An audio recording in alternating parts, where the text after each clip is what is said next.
At 7:12 a.m. the headline drops, CEO and janitor. She refuses to hide. He quits rather than be carried like furniture. Tonight they lace fingers in the lobby, just as the building begins to flood. Before we dive in, make sure to hit subscribe, tap like and share this video. The more voices we reach, the louder these stories become. And drop your city in the comments. Let's see where love finds us. She'd picked the table near the back because the light there was kind, the sort that smoothed sharp days into soft edges. The bistro was new, warm brick, plants climbing a trellis, a bar that smelled faintly of orange peel and something toasted, and it let her arrive without a name. Rhea Whitfield, whose face sometimes appeared in glass elevators and glossy profiles, didn't want to be recognized tonight. She wanted to be a woman on a blind date, not the woman whose name crowned the building across the street. Her black dress hugged the lines she once tried to hide under jackets that said power more loudly than her voice ever could. She was thick and soft in the places that made tailoring an art. Hair clipped back in a way that invited a few curls to fall when she laughed, if she remembered how. The host touched his earpiece. "Your party is here," he said, and she caught her reflection, the steady, composed one she wore to boardrooms, then exhaled until it became someone else, just Rhea. He was already standing, which surprised her. So many men remained seated, letting a woman arrive into a world she hadn't arranged. He'd chosen the chair that faced the door, instinctive protection. He was tall and solid, a presence more than a pose, skin the warm brown of summer almonds, shoulders that looked like they'd learned endurance long before gym memberships. His jaw was clean, his hair close-cropped, and his eyes, quiet, taking things in, found hers with a gentleness that felt like an answer to a question she hadn't dared voice. "Rhea?" he asked. She nodded. "You must be Jalen. Nice to finally meet you." They shook hands and both noticed the other's grip. Not proof, not dominance, just honest. The host took their menus and left them with the hum of a room learning them. Rhea tucked a curl behind her ear, the way she did when she was nervous as a kid, and Jalen smiled like he recognized a human reflex and decided it was his favorite thing in the room. "So," she said, "are we supposed to do the list? Favorite movie, hidden talent, most regretted haircut." "I refuse to incriminate myself with the haircut," he said, grin widening. "But I'll start. I'm early for things. I like the rain if I'm inside. And I make good soup." "Soup?" "Chicken, ginger and garlic when the world has been unkind. Lentil on Sundays. The kind that looks humble and tastes like you thought ahead." She laughed, and the curl fell exactly as predicted. "Any allergies I should know before you feed me soup when I faint later?" "Only to fluorescent lights and meetings that could have been an email." That tugged at something private in her, a mischief she rarely let out where it might ruin an investor's plated carrots. "I own a few meetings," she confessed, and his eyes flickered with something like amusement and something like knowledge. He knew her. He'd known the moment the host led her toward him, a figure he'd seen from a distance in glass that mirrored the city back to itself. Jalen Brooks didn't read business mags, didn't care about the breathlessness of profiles, but he knew her voice from the speakers that crackled during late-night all-hands, a low, steady cadence that tried to thank people she never saw. He knew her stride from the way it cut the lobby air, purposeful with a softness at the edges, like she cared but had learned to move quickly through any room that might ask too much of her. He knew the smell of her perfume only because it lingered in elevators after their digital closed-door announcements. Citrus and paper, he'd named it once, half joking to the lone security guard who pretended to be awake at 3 a.m. He knew her, and she did not know him. That knowledge sat at his ribs like a warm coal, lighting up corners he'd promised himself would stay dark tonight. He'd let the app use only first names. He'd decided, selfishly or bravely, he hadn't decided which, that he wanted to be met as Jalen first, not as Sir or Hey Man, or a uniform moving silently through a building that called him facilities, as if the word could hold a life. He'd scrubbed floors under lights he hated, saved for classes he took 2 at a time, and texted his sister at dawn to say the kids could come over after school if she needed to sleep. He'd said yes to this date because a quiet part of him was lonely, and because the photo of a woman with a half-smile and a curve-soft dress made him feel something warmer than longing. A chance. Your turn, he said now, and she shrugged like this was both simple and complicated.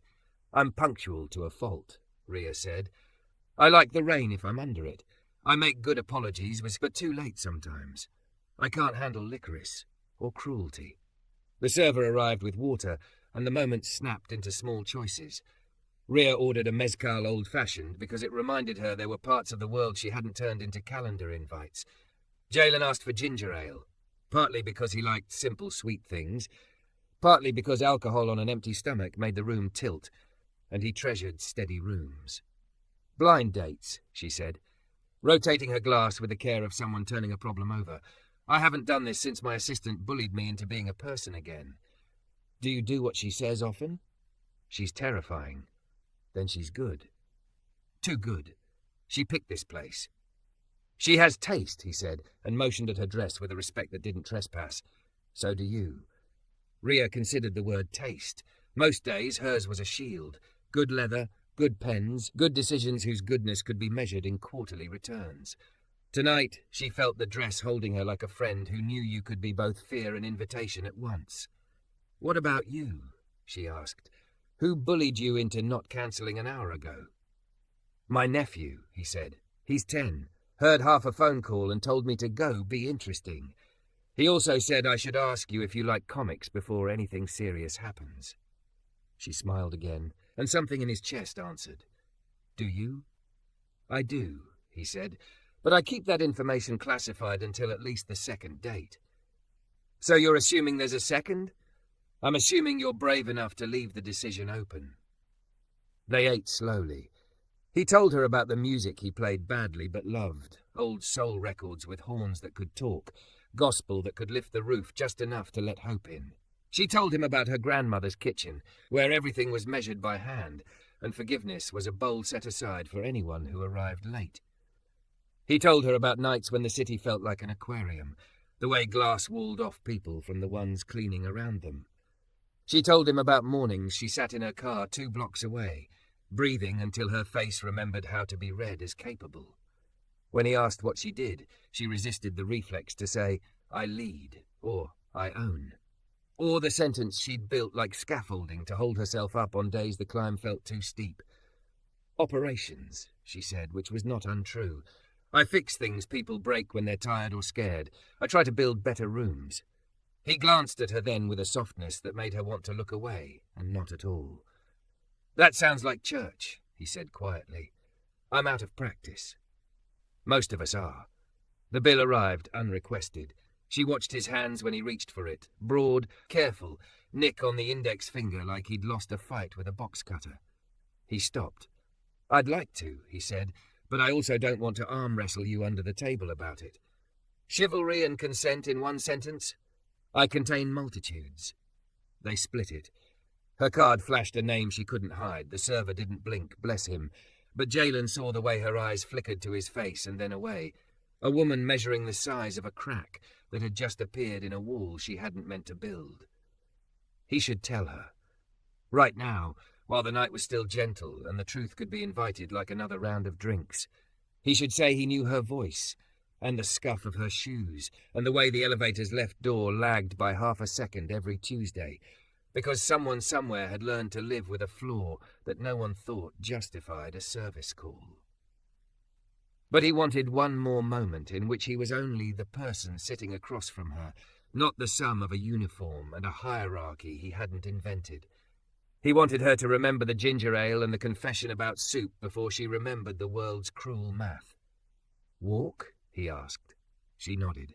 They stepped into rain that had started soft, the kind that made the street lamps halo and the city smell like wet coins and leaves.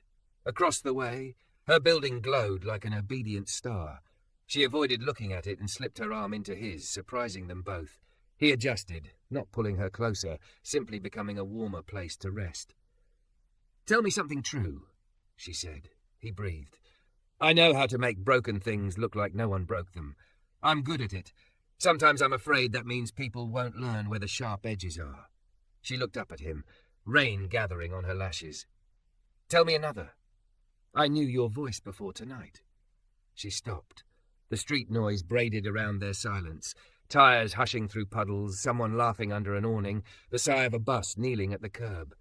"How?" she asked, and the word held no accusation, only a door opening. He swallowed, the coal at his ribs glowing hotter. "I work nights," he said, "at Whitfield Tower." He didn't say I mop the floors and empty bins and fix the things people don't notice until they're wrong. He didn't have to. She followed the line without effort. She was good at systems, after all. Under the haloed light, her face moved through surprise into something else. Embarrassment, maybe, that she had never looked long enough to see the people who made her mornings possible. But there was also a tenderness there that startled him. Not pity, not apology rehearsed in advance, but recognition. "You knew me," she said softly. "I wanted you to know me," he said back, and waited for the night to choose them or not. The rain made the city kind, and that felt like permission. Rhea didn't step back when he said it. She looked at him, really looked, and something in her posture let go of the script where she should be offended or embarrassed or strategic. "Thank you for telling me," she said. I don't want you to be a secret I'm keeping from my own life."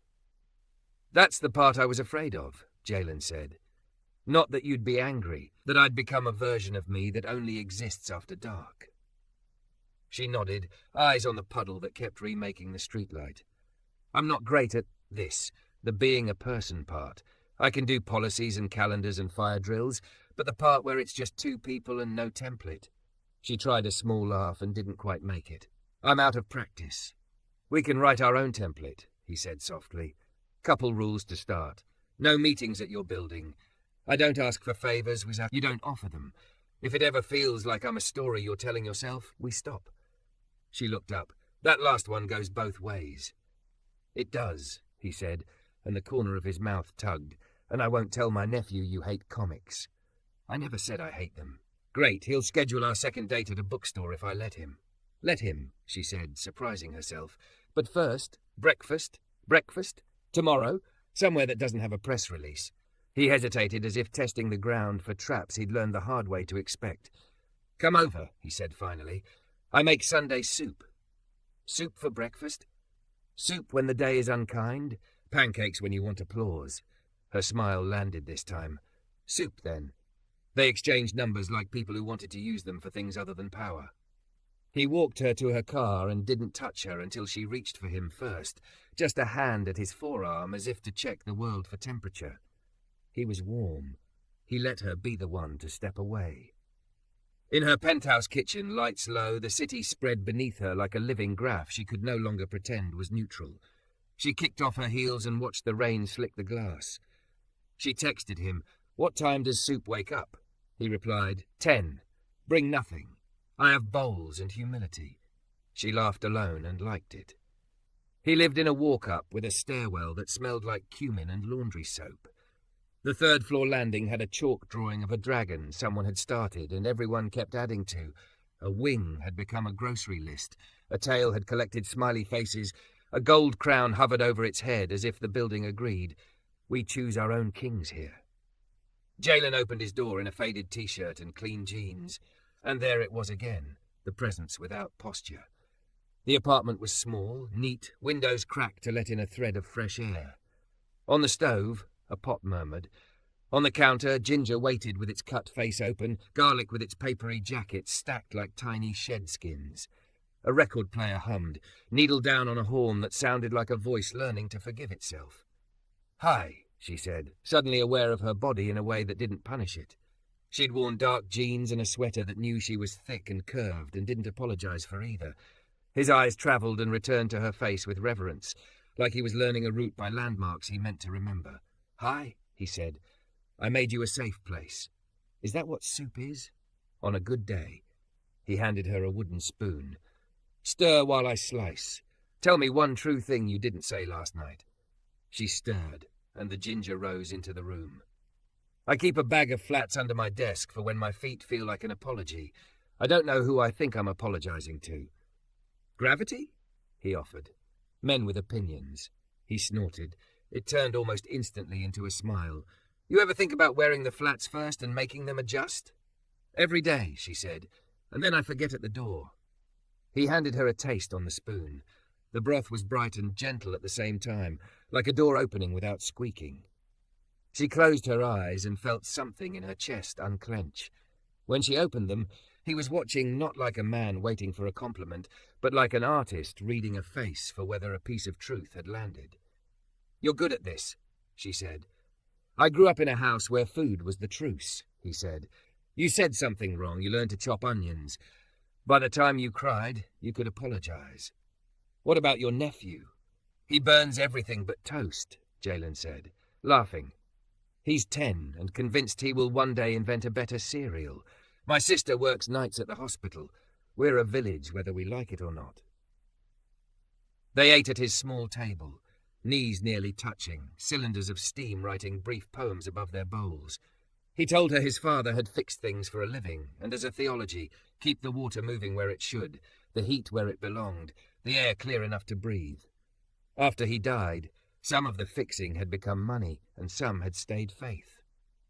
Rhea told him about a mother who had ironed dresses before midnight church, who believed in good shoes and keeping receipts, and not mistaking grievance for identity. "You're not what people think you are," he said when she laughed at her own story about a fundraising dinner that ran out of forks. "I mean," he stopped, rephrased. "You're not only what they think, you're more." She felt it like a hand under her spine, not lifting her so much as letting her rise. After dishes, the record turned itself over to silence. He didn't fill it with words. He set a new album on, slower this time, a voice you could lean on. She stood, and he did too, uncertain. And then it wasn't uncertain. She stepped into his space, and he met her there, palms a respectful question at the curve of her waist. He moved like someone who listened first and counted out loud only in his head.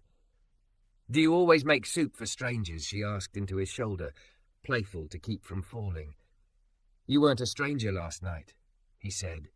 "You just didn't know it."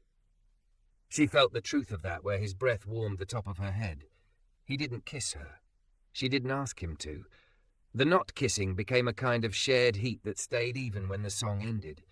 When she left, he handed her a small container with blue painter's tape on the lid.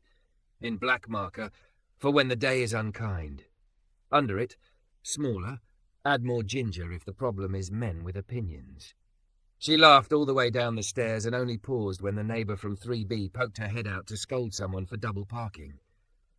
The woman's scowl softened at the sight of Jalen's Tupperware in Rhea's hands. "You got the soup?" she asked, assessing and approving in one breath. "Then you're all right." "I hope so," Rhea said, and meant more than soup. The elevator in her building tried to greet her with its usual glassy calm, but in her office sat an email she couldn't pretend not to see. Facilities vendor contracts up for renewal, review meeting Monday. She stared at it until the screen blurred and then started typing. "Recusal," she wrote in the subject line to legal, to her COO, to HR. In the body, given a personal connection to an employee of one of our contracted service providers, I will not participate in discussions or decisions regarding facilities vendors.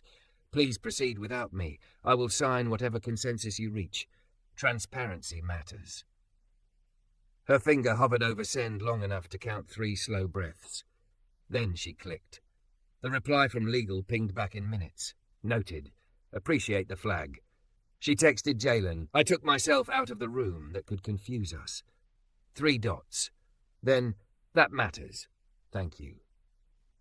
She changed into her flats. She ate the rest of the soup standing at her counter with the city pressing against the glass, and for once it didn't feel like it was asking her to perform. Near midnight he called. Not a text, a call like a hand extended. "Can I tell you the sounds your building makes after you go home?" he asked when she answered. "There's a sigh right after the lobby doors lock. The vending machine on 22 chirps like a small, annoying bird. The left elevator is better now. The lag was a bad sensor. I swapped it. Don't tell anyone. I like being the ghost." "You're not a ghost," she said. "You're the reason the lights work." He was quiet a second. "So are you," he said. "Different lights." She lay back on her couch and let his voice take her through halls she'd only ever run through toward the next fire. When she drifted, he heard it and said good night like a promise to stand watch. She woke at 2 with the phone warm against her cheek and the room softer than she remembered it could be. Monday would come. So would the meetings and the men with opinions and the rumour mill that ran on less information than a weather app. For now, there was a label in black marker and a sound of rain apprenticing itself to the city. She set the empty container on the counter, like a pledge to return it, and wrote herself a rule on a sticky note she stuck to the underside of her laptop, where no one else would see. Choose rooms where you can be Rhea. On the other side of town, Jalen placed his spare bowl in the cabinet with a care that bordered on ceremonial. He turned out the kitchen light and stood at the window a minute, watching the dragon on the landing glow faintly where someone had dusted it with glitter. He would fix what he could fix tomorrow. He would refuse to be a secret. He would bring an extra roll of painter's tape to work. When the first whisper of morning slid over the roofs, the city felt like it was breathing in. Somewhere a security guard texted another, "Saw the boss with the night guy." The words travelled the way words do. Somewhere else, a nephew woke and wrote comic store plan in a notebook like a general. And in two apartments that had both been lonely for too long, two people slept like they'd decided to be brave again. Don't forget to subscribe for more intense cinematic love stories. Your click helps us make the next chapter. Monday came with the kind of sky that looked undecided. Rhea chose flats on purpose and didn't apologise to the mirror. In the car, she practiced a sentence she'd already sent to legal. "I'm recusing," like it was a foreign phrase she wanted her mouth to own. Her assistant Mira clocked the shoes and raised a brow. "Emergency or revolution?" Mira asked, handing over a colour-coded stack of agendas. "Foot mercy," Rhea said, then quieter, "and a small revolution." Mira's gaze softened. "Your 11 is facilities renewal. You're removed from the calendar." "I asked to be." "I know," Mira said. "I was the one who made it happen." Rhea smiled. "There were people you were brave near." She was learning how to count them. Across town, Jalen tugged on his work jacket while the kettle chattered. His sister's text lit up the counter. "Evan's chess thing, Fry 4 p.m. You coming or you saving the city again?" He grinned at the nickname she'd hung on him when he fixed her sink with a hair tie and a prayer. "I'll be there," he typed. He hovered, added, "Might bring someone," and then deleted it. He wasn't ready to put Rhea into group chat air. He wanted to introduce her to rooms with his hands, not with a ping. At the tower, his supervisor Carl was waiting near the loading dock with a clipboard that meant trouble. "Week of hell," Carl announced. "Vendor audits. Contracts up for renewal. If someone sneezes without a tissue, we lose a floor." "Copy," Jalen said. "It was the word you used when you couldn't fix the sky, but you could carry the weather." Otis from Night Crew bumped his shoulder. "You hear? They say Big Boss pulled herself from the meeting. What's that about? Saints don't usually exit their own sermons." Jalen kept his face still. "Could be 10 reasons," he said, and the hallway's fluorescent buzz felt louder. He hated those lights. He hated how under them people became outlines with jobs. By 10, Rhea had outmaneuvered 3 potential fires and allowed 2 others to burn down to coals. Priya from operations stuck her head in. "We're sending facilities through without you," she said. "Thank you," Rhea answered. Priya lingered. "Also, Celia from HR will ping you for a process note. It's nothing punitive, just, Boundaries," Rhea said. The word felt less like a fence now and more like a map. At noon, her phone buzzed with a message that made something in her spine sit up straighter. "Bookstore at 3 if you're free." Evan prepared questions. She texted Mira, "I'm stepping out at 2:30. She didn't explain. She didn't need to. The bookstore smelled like paper that had learned to forgive touch. A bell above the door did the work of announcing without demanding. Evan was waiting near a cardboard cutout of a superhero with an earnest jaw, his backpack slung like a plan of escape, his eyes bright. "You're Rhea?" he asked with the brusque confidence of the nearly 11. "Uncle Jay says you're good at rain." "On the right days," she said solemnly. "Are you the comics gatekeeper?" He considered. "I'm the curator. Gatekeeping is mean." "I stand corrected," Rhea said, and Jalen's mouth curved at the edges as if he'd been bracing and could finally let go. They wandered the aisles like people choosing paths. Evan handed Rhea a trade paperback with a hero whose only superpower was refusing to lie. "He figures out systems," Evan explained. "He fixes them without punching." Rhea swallowed and bought 2 copies. When Evan darted off to the chess set, the store kept in the corner for kids who couldn't keep their questions inside their fingers, Rhea and Jalen stood shoulder to shoulder, reading the back of a book neither of them intended to buy. "Thank you for inviting me," she said. He insisted. "He has a list of things you're required to like, and a contingency plan if you don't. What happens if I fail the test?" "He says we'll train you," Jalen said, almost shy. The word we did something to her. It wasn't ownership. It was inclusion. Out on the sidewalk afterward, Evan raced ahead to investigate a food truck that promised dumplings without regret. Rhea and Jalen walked the slower pace of adults who were pretending they were not out of breath. "I sketched something last night," Jalen said, looking at the cracked edge of the curb as if the idea was tucked there. "A business name, for one day when I'm less tired and less scared." "Can I hear it?" "Brooks and water," he said. "Small problems, quiet solutions. Like leaks and vents and elevators that lag on Tuesdays. Like the way buildings and people have the same needs," he said, a little surprised at his own sentence. "Keep what's good moving, move what's bad away, warm what needs warmth, cool what overheats. Don't ignore noises."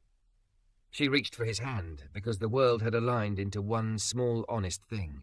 He let their fingers slide together and did not hide. Back at the tower, HR's email found her. "Appreciate your recusal. Please complete attached disclosure of potential conflict, standard practice. No assumptions being made." Celia had added a smiley face and then wisely deleted it before sending. Rhea could almost see the ghost of the key. She started the form and hated how sterile it made a human thing. Relationship to involved party, personal. Relative authority, none. Potential mitigation, recusal. Delegated decisions, avoidance of access.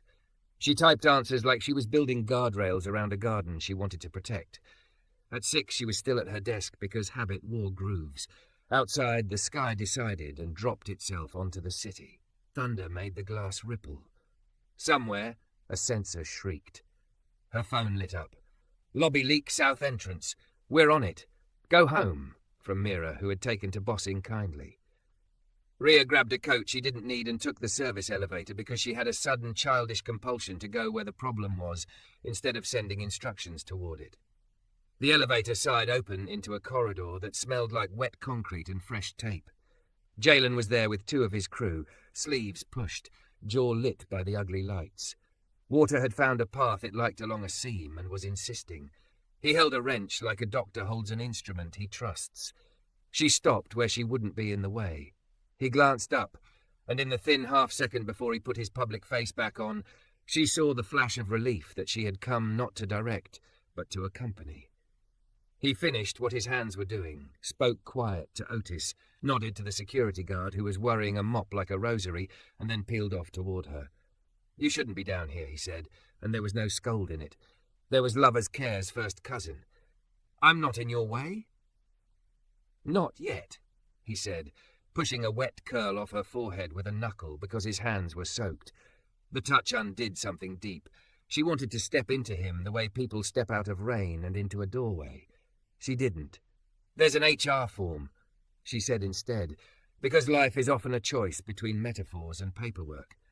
"I got one too," he said. "Our company's policy. They can move me. Different building, different nights. Don't want optics." The word made her teeth ache. "What do you want?" "To not be a secret," he said simply, "and to not make your job a war." She looked at the leak tracing the wall like a vein, at the damp footprints they were all leaving that would evaporate soon as if they'd never risked anything at all. "If they move you," she said, "we can still be what we are." "I know," he said, "but I like being where you are." It was such an unslick sentence that she had to close her eyes a second. When she opened them, Otis was waving. "We need you," he called to Jalen. "Valve's being proud." "I'm coming," Jalen answered, and to Rhea, "Stay where the floor is dry." She obeyed and watched him work. There was nothing romantic about wet floors and slips of metal biting at knuckles, and yet it moved her like a hymn. He didn't bark. He measured. He listened to the way the pipe argued, and then persuaded it with steadiness instead of force. The stream stuttered, narrowed, gave up. When it was quiet, he straightened and found her again like she was a landmark he used to reorient. Before either of them decided anything, the stairwell door burst open and CFO Lane Porter walked in, umbrella up inside like a cartoon villain who'd forgotten how rooms work. A junior analyst trailed him, carrying a laptop like a baby. "Why is my entrance a swamp?" Lane demanded. Then he saw Rhea, registered the flats, registered the man beside her with water on his wrists, and something mean and easy flickered in his gaze. "Well," he said, smile sharp, "I hope you're not doing performance reviews down here." Jalen's shoulders stilled a fraction. Rhea felt her anger like a clean heat. She stepped so she was fully in Lane's line of sight and would have taken the water for him if she could have. "We're fixing a leak," she said, "and we don't do performance reviews in hallways." Lane shrugged the way men shrug when they don't want to be told about their tells. "Optics," he said lightly. "You know how it is." "Actually," Rhea said, steady, "I do. I know that men who say optics usually mean excuses. Otis, do you need anything?" "Fresh towels," Otis said promptly, delighted. "Send a runner," Rhea told the guard, who grinned and did so. Lane opened his mouth for round two, decided against it. "Carry on," he said, which had never in his life meant anything other than, "I don't want to get wet," and retreated. The junior analyst lingered a beat. She looked at Jalen with the soft surprise of someone who had never stopped to wonder who kept the day from breaking and was now embarrassed by the size of her own ignorance. "Thank you," she blurted. Then to Rhea, "And you." She fled, cheeks bright. When the door shut, Jalen huffed out a breath that was almost a laugh. "That your favourite co-worker?" "I've had worse," she said. She hadn't, but hyperbole made the moment less sharp. They stood there in the almost quiet, a drip here and there tapping out and afterward. He reached for her hand and didn't hide it when the guard came back with towels. The guard's eyebrows rose, then lowered into a look that said, "Tell me I saw that, so I know I live in a story with courage in it." "Do you want to leave together?" Jalen asked later, when the floor was less a mirror and more a memory. "Yes," she said. She meant the building, the night, this war with optics, all of it. In the lobby, the glass made everything look like a choice. Two interns by the revolving doors blinked at the sight of the CEO walking beside a man with damp cuffs, their hands linked like a thesis you don't expect in a hallway.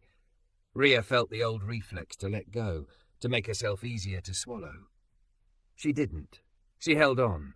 Outside, the rain had turned to a fine mist, the kind that leaves evidence without spectacle. A bus hissed to a stop. Somewhere a siren reconsidered and quieted. Jalen squeezed her hand once, not a question, not a claim, an answer. When her phone buzzed a minute later, she didn't check it. The world could wait to decide what it thought. For a block and a half, they walked like people who intended to be seen and to go on being themselves anyway. By morning, the city had dried itself into a brittle shine. Rhea wore flats on purpose and let the elevator mirrors catch her without apology.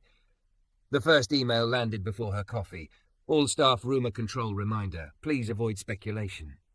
Her assistant Mira leaned in the doorway with a takeout cup and an expression that said she'd been deflecting arrows since dawn. They saw you in the lobby, Mira said, tone neutral, loyal. Some of them forgot they're human on weekdays. Rhea took the cup, inhaled the cinnamon steam. I sent my disclosure. I'm out of facilities decisions. I'm allowed to walk out of my own building holding a hand. Allowed and not forgiven are cousins, Mira said. Celia from HR at 9, Priya at 10. Lane asked if you have a minute. I told him no. It felt like cardio. Rhea smiled at that. Oxygen. She opened her laptop and started a new doc titled simply, What We Owe the Hands. She didn't write a manifesto. She wrote 3 sentences, clean as a hallway. We pay for light, but people make it. We design routes, but people carry the day. Dignity is not optics. At 9, Celia's "this is delicate" voice filled her office. The HR form sat between them like a shallow bowl. We appreciate your transparency, Celia said. Your recusal covers decisions. We'll remind the vendor of their own policy. They may reassign staff to avoid appearances. Appearances are often other people's imaginations, Rhea said, keeping the flint out of her tone by will. Please ask them to put performance first, not proximity. We can't dictate assignments, Celia said, hands folded like brackets. We can insist on non-retaliation, can record that you've set boundaries. Record this too, Rhea said. No one gets punished for being seen. When Celia left, Priya slid into the warm chair. Ops can run facilities without you, she said. But if Lane tries to turn risk into a hobby, I'll need your spine. You have your own, Rhea said. I borrow yours anyway. Also, night crew asked if leadership ever plans to see the building after 6. Not a tour, a walk. Rhea looked at the line she'd just written on her screen. People make the light. Schedule one, she said. No cameras, no speeches. We'll listen. Across town, Jalen's locker door clicked with a finality he didn't like. Carl met him by the radio cart, eyes apologizing in advance. Vendor says you're pulled from sight pending reassignment, Carl said. Eastside Plaza or Riverfront, your pick. They said sensitive optics. Sensitive to what? Jalen asked. Exactly. Carl pinched the bridge of his nose. They won't say it plain. They never do. You're on paid for the week. They think that's mercy. It felt like a glass door had swung between Jalen and the floor he knew by heart. He nodded because nodding kept him from throwing something. I want to stay, he said.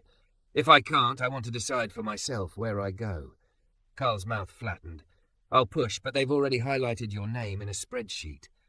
In the hallway, Otis leaned against a supply cart, an unlit toothpick doing a slow dance at his lip. You good? I'm visible, Jalen said. Apparently that's grounds for travel. Coffee on me at lunch, Otis said. We'll toast to the day we all stop pretending hallways aren't church. Jalen texted his sister, they might move me. The 3 dots arrived and vanished twice before she replied, You're not furniture. Don't let them carry you like a chair. Then, Evan's chess at 4. Be there. He would be. He changed into a plain T-shirt at home and sat at his table with the blue painter's tape he kept for everything. On a corner of cardboard he wrote the name that had woken him in the night, Brooks and Water. Under it, smaller, keep what's good moving. He stuck the tape to the fridge. Not a plan yet, a promise. At 3:45, the community centre hummed like a hive that had learned manners. Folding tables, kids in hoodies with the sleeves pushed to their elbows, grandparents with thermoses, someone's baby narrating life. Evan sat at board 7, face set, knees bouncing. Rhea slid into the seat beside Jalen just as the timers clicked. You made it, she whispered. Paid limbo has its perks, he whispered back. Thank you for being here. I was due a reminder of what matters. Evan won his first match quickly, a neat little fork that made his opponent say, "Oh, man," with grudging admiration. He lost his second on a blunder and went grey with it, the way kids do when pride has to fit in a small body. Between rounds, he paced in a loop like the earth was a track. Rhea crouched to his height. Tell me your favourite mistake from 5 minutes ago, she said. He blinked. Favourite? The one that taught you something better than winning did. Evan's mouth twitched. I thought my night was safe. It wasn't. What did you learn? Look twice before you flex, he said, then cracked. Uncle Jay says that about sinks. He's right, she said, and you don't lose you because of one move. Back at the board, Evan played like he'd made room for breath. He won with a queen trade that made the room murmur. After, he bounced back to them, trying to be cool and failing. Did you see? We did, Jalen said, pride warm as a lamp. You kept your head when the board got loud. A dad with a volunteer badge and a smile that was mostly teeth drifted over, clocking the 3 of them, clocking Rhea's face with the delayed recognition of someone who scans headlines, not rooms. We've got a celebrity, he said too brightly. Didn't think CEOs did rec centres. Most of the lights I like were made in places like this, Rhea said even. The man's gaze slid to Jalen with the half-curious, half-cruel look that takes only a second to do damage. And you are?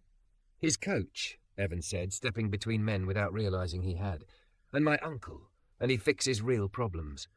Jalen felt the sentence land like a shield. The man nodded and retreated to his thermos. Rhea let out the breath she'd banked and reached for Jalen's fingers under the table, like a person finding the edge of a map. After trophies, after donuts cut in halves to make abundance, they walked out into a late gold that made the parking lot look forgiving. Evan ran ahead to practice skipping the painted lines like lava. Rhea and Jalen fell into a pace that felt borrowed from a smaller, fairer town.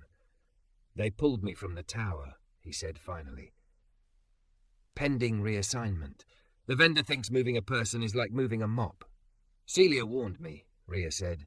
She's insisting on non-retaliation language. I can't touch the decision, that would be wrong, but I can build a world where you don't need their hallway. He stopped. She stopped too. The late sun made long versions of them on the asphalt, two tall shadows link-armed in another city. "I don't want you to fight my fights," he said. "I'm not," she said. "I'm fighting mine. My company doesn't get to punish respect." He pulled the painter's tape scrap from his back pocket, embarrassed and proud. He showed her the words. Brooks and water. The blue looked almost bright against his palm. "Will you let me cheer without owning it?" she asked softly. "I won't invest. I won't be your client at the office. I'll be the idiot with a cowbell in the cheap seats." "You in a cheap seat," he said, "is a parable." "Then make me a better one." She tucked the tape back into his hand and folded his fingers over it. "And if you need a first job that isn't mine, I have a neighbour whose bathroom thinks it's a creek." He laughed, and it was a sound the day had earned. He kissed her then, finally, after all that careful not kissing, a question first, an answer when she rose to meet him. It wasn't cinematic. It was Sunday and soup and a chess clock beating time while someone breathed easier. When they parted, Evan groaned with 11-year-old disgust and then grinned because love had tilted the air. On her side of town, the night walk with Ops spread through the calendar like a rumour. Priya sent, "Tonight 9 p.m. No press, sensible shoes," and 30 names said yes, including 2 VPs who'd never seen a stairwell from the wrong side. Rhea laced up sneakers and left her phone on her desk on purpose. Mira caught her at the door. "You're sure?" "I know how to be quiet," Rhea said. "I'm going to practice." The tower after 9 had a different gravity.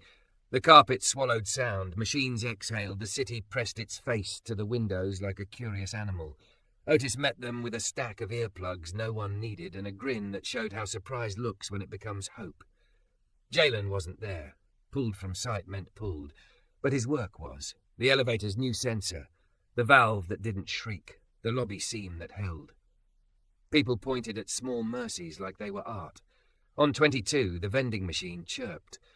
Rhea dropped a coin in and bought the worst candy bar in the row because the machine had learned a new sound and she wanted to honour the lesson. Priya stood beside her, hands in pockets. "You okay?" "I am more okay than I was this morning," Rhea said, which feels like strategy. They walked past a custodian named Alma who kept a plant under her cart light, a snake plant with a bow tied around the pot. "For the night to remember it can be alive," Alma said, and the group nodded, chastened. When a junior engineer asked a question about airflow, Alma explained without condescension. Rhea let the room teach itself. Back upstairs, Lane was waiting in her doorway like a man with a weather report. "A journalist emailed," he said, voice pitched for drama. "Anonymous tip about the CEO and the janitor. They'll print with or without comment. The board will expect you to—" "To what?" Rhea asked. She was tired of borrowed ethics. "To lie? To bury? To make someone else smaller so you can feel tall?" Lane spread his hands. "To protect the institution.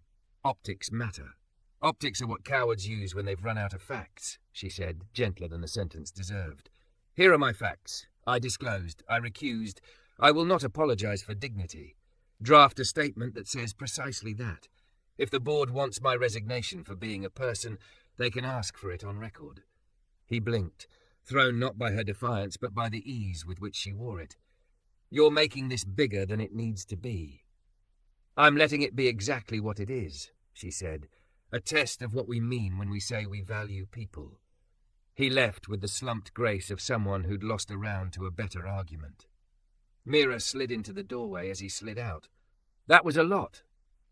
"It should have been earlier," Rhea said. Then, because she had learned to ask for witnesses, "Stay a bit." Mira sat on the edge of the desk. Always. At home, Jalen stood in his kitchen with the painter's tape scrap on the counter and a legal pad beside it. He wrote a list that started with worse handwriting than usual. Call Julio about the boiler, price out insurance, ask Aunt Dee for the name of her tax guy, buy more ginger. He put Evan's finals Saturday at the bottom like a reward. His phone buzzed. "Otis, your sensor saved a lady's shoe from the elevator's petty side.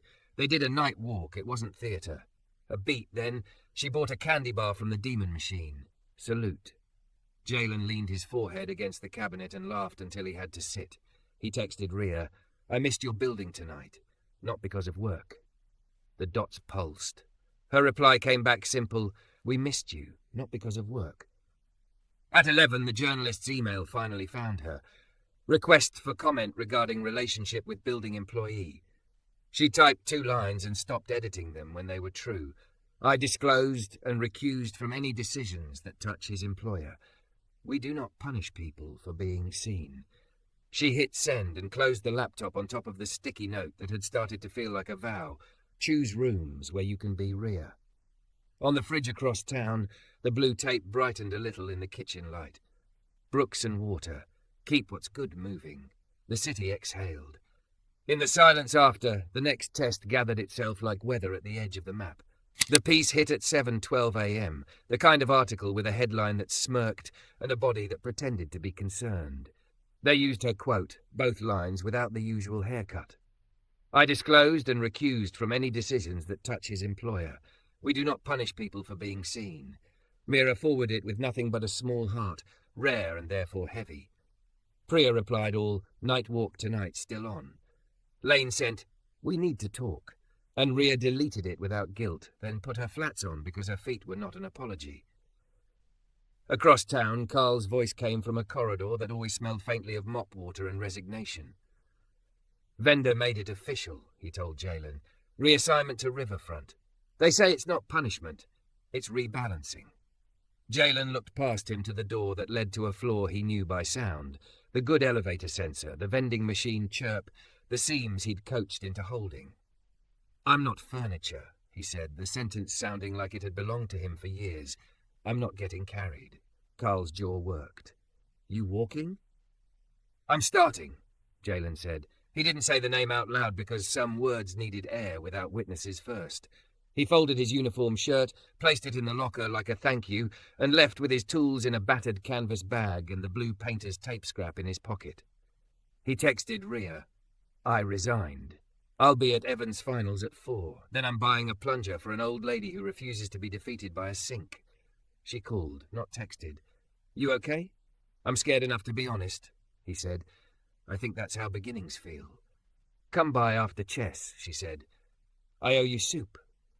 At noon, her board asked for an emergency call, which she took in a conference room with the blinds lifted, light allowed to tell on everyone's faces. Lane opened with legalese and ended with brand risk. Rhea listened until the room circled back to her. I will repeat this once, she said, steady. The public line is the private truth. I disclosed and recused. If this institution punishes anyone, employee or contractor, for being seen, you will be on record doing it. If you want my resignation for being a person, say it on this call. Silence fell hard enough to be a kind of respect. Finally, the board chair cleared his throat. No one is asking for that, he said, which was not blessing but was not threat. What do you propose? 3 things, Rhea said. 1, a dignity clause in vendor contracts. No retaliation, no punitive reassignments for lawful off-duty conduct, grievance process that includes us. 2, weekly night walks. No cameras, rotating leadership. We learn the building we claim to lead. 3, emergency fund for community partners we borrow from, like the rec centre hosting our chess program, so our thanks has teeth. Lane muttered something about scope. Priya said, yes, loud enough to count. Celia from HR typed fast and said, send me drafts. I'll make the lawyers nervous in the right direction. At 4, the community centre smelled like sweat and sugar and determination. Evan's hair wouldn't behave. His hands did. He played like a kid who had learned to breathe through a loud board, and he ended his last game with a move so quiet it took his opponent 3 seconds to realise it was checkmate. When the room erupted, Evan looked straight at Jalen like victory wasn't real until it passed through his uncle's eyes. Rhea felt tears sting and didn't hide them. Lane could monetize optics all day. She was keeping this. They were herding children toward donuts when the centre's director hustled over, panic already halfway into apology. I'm so sorry, she said. The AC blew a condenser, and the leak is a leak. We'll have to close for a week, maybe 2. Rhea looked at Jalen, and he was already moving toward the sound of the problem like a man following a hymn. Where's your utility room? He asked, gentling the question so the director didn't feel like a failure for answering. It was the kind of small disaster that undoes plans. Water negotiating with gravity through a ceiling tile, a brown bloom threatening to become a rain. Jalen climbed a step stool, listened, swore softly, laughed even more softly at the swearing. "I can stop the worst of it now," he said to the director. "I'll come back tonight and the next until it's dry. You'll need a new condenser. I know a guy who won't lie to you about price." "How much?" she asked, braced.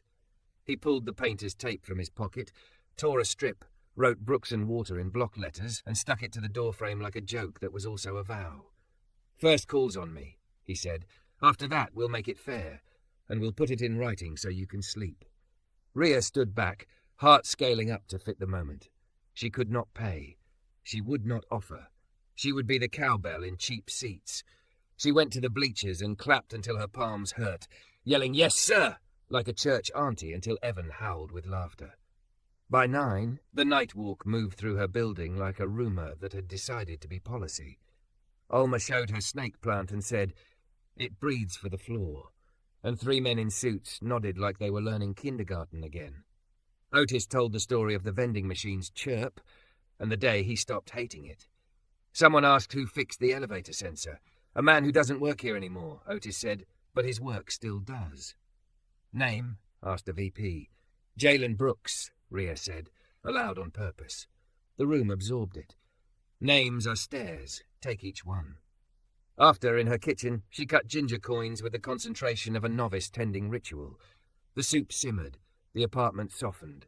She'd put the sticky note on the fridge now where she could see it when she reached for milk. "Choose rooms where you can be Rhea." He knocked without theatrics.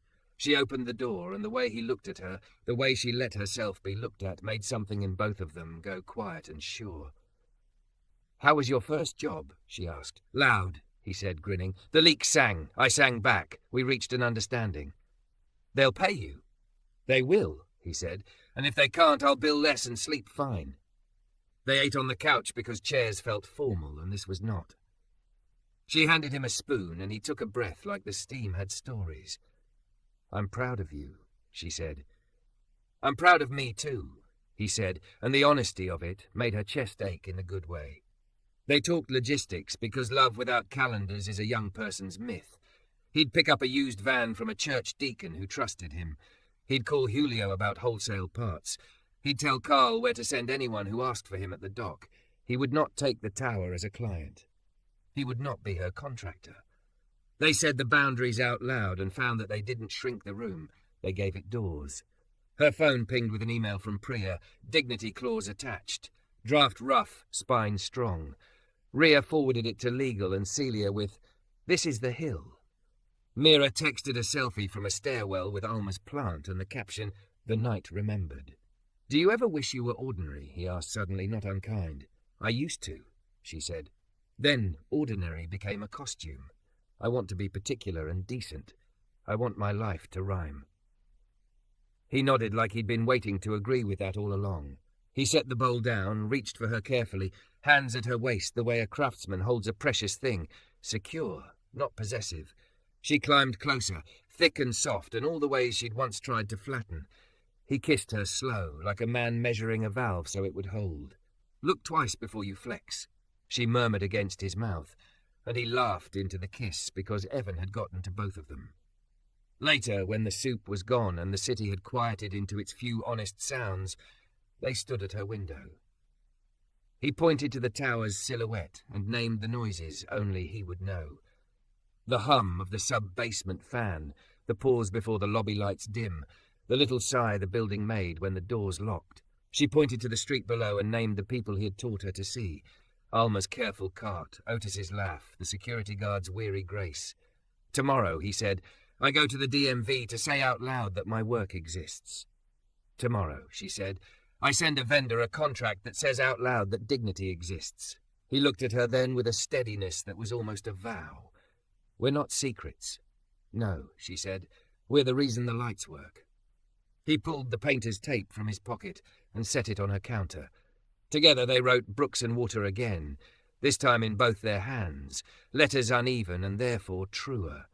She stuck it to his battered canvas bag. He kissed the corner of the tape like a benediction. When he left, she walked him to the door and didn't let go of his hand until it was necessary to reach for the knob. In the hall he turned, as if to memorize the angle she made in a doorway. "Tell Evan I'm buying earplugs," she said, "for my cowbell." "He'll write you into the legend," he said. After the door clicked, she went to the fridge and replaced the sticky note with a sheet of paper she'd typed between meetings. "What we owe the hands, we pay for light, but people make it. We design routes, but people carry the day. Dignity is not optics." On the other side of the city, a boy taped a first-place ribbon above a dragon on a landing. A sister getting off a night shift texted "proud of you," with a photo of a sink that no longer believed it was a creek. A supervisor named Carl wrote a name on a yellow pad under "call if we need the good kind of miracle." A CFO sat in a dark apartment and wondered when optics had started to taste like dust. In a small kitchen with a record turning low, a man washed 2 bowls and left one drying on the rack like a promise. In a high kitchen with lights softened by steam, a woman wrote a calendar invite titled Night Walk Weekly and made it public so anyone could join. The city breathed. The building sighed. 2 people, visible, kept what was good moving. And when morning came, it found them already at work, already themselves.